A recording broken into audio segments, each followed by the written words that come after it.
محترم سامعین کرام، رمضان المبارک شروع ہو گئے ہیں۔ کیا آپ کو پتہ ہے کہ تراویح کی نماز کب سے شروع ہوئی ہے اور اس کا ثواب کتنا زیادہ ہے؟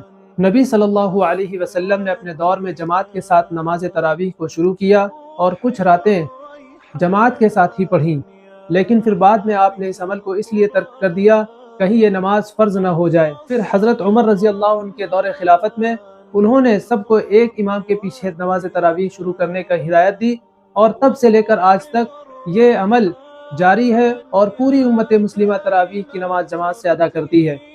بے شک اس کا ثواب بہت زیادہ ہے۔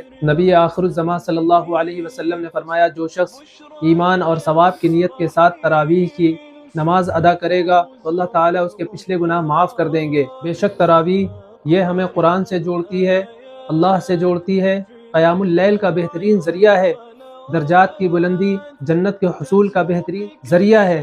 ہم سب کو چاہیے کہ پورے رمضان دل لگی کے ساتھ، جوش خروش کے ساتھ اس عمل کو انجام دے تاکہ اللہ کے نزدیک بلند مقام حاصل کر سکیں، اور جس ثواب کا وعدہ ہم سے حضور نے فرمایا ہے وہ ثواب ہم حاصل کر سکیں۔ جزاک اللہ۔